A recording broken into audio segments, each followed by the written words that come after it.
Assalamualaikum warahmatullahi wabarakatuh.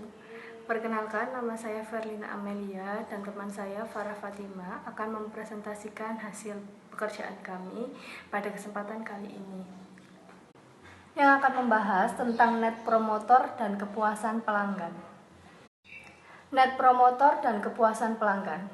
Yang pertama adalah banyak perusahaan yang menjadikan kepuasan pelanggan sebagai prioritas utama. Berbeda dengan perusahaan lainnya, menurut Ben Frederick Richard, dia menjelaskan bahwa bukan kepuasan pelanggan lah yang menjadi prioritas utama, melainkan bagaimana barang dan jasa tersebut dapat direkomendasikan atau tidak kepada teman maupun orang-orang yang terdekat.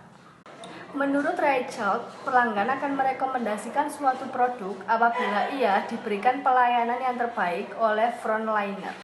Yang kedua adalah pengalaman Enterprise Rent-A-Car 1998 dalam mengubah survei tentang kepuasan pelanggan. Enterprise Rent-A-Car 1998 mengubah survei kepuasan pelanggan dari 18 pertanyaan menjadi 2 pertanyaan yang berisikan tentang kualitas pengalaman sewa dan kemungkinan pelanggan akan menyewa lagi.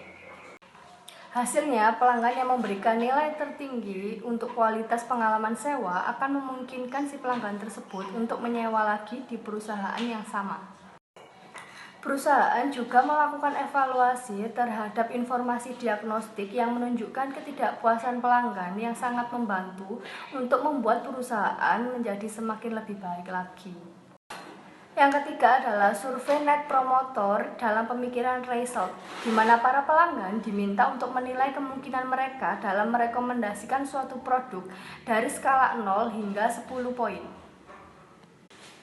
Para pemasar kemudian menyempitkan hasil survei antara para pelanggan yang memberikan skala 0 sampai 6 dan para pelanggan yang memberikan skala 9 atau 10 poin untuk mencapai NPS atau Net Promoter Score.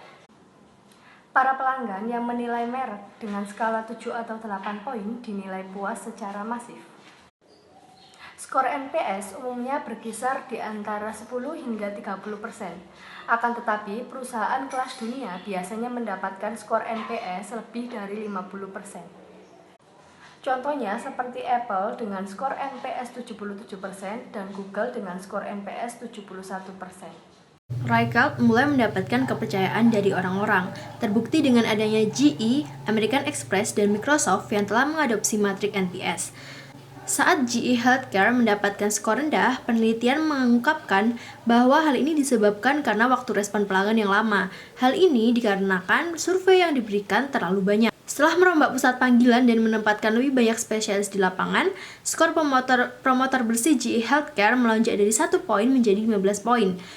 Bearing Point yang merupakan perusahaan konsultan menemukan klien yang memberikan skor Net Promoter tertinggi menunjukkan pertumbuhan pendapatan yang tertinggi pula.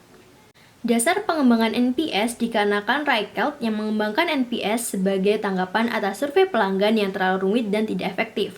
Salah satu contoh survei yang dimaksud adalah CS atau Customer Satisfaction, di mana pertanyaan diberikan terlalu rumit dan terlalu banyak. Sehingga tidak mengherankan jika perusahaan klien memuji kesederhanaan NPS dan hubungannya yang kuat dengan kinerja keuangan. Seperti halnya ketika Institut menerapkan Promoter Net ke produk TurboTax-nya, umpan balik menunjukkan adanya ketidakpuasan terhadap prosedur robot perangkat lunak. Setelah NTUC menjatuhkan bukti persyaratan pembelian, penjualan melonjak sampai dengan 6%. Jadi pada dasarnya NPS ini merupakan survei yang efektif dikarenakan jawaban responden menjadi benar, tidak ada salah persepsi, dan tidak ada kesulitan dalam mengkritik. Terima kasih, sekian penjelasan kasus 4 dari kelompok 8. Terima kasih atas perhatiannya. Wassalamualaikum warahmatullahi wabarakatuh.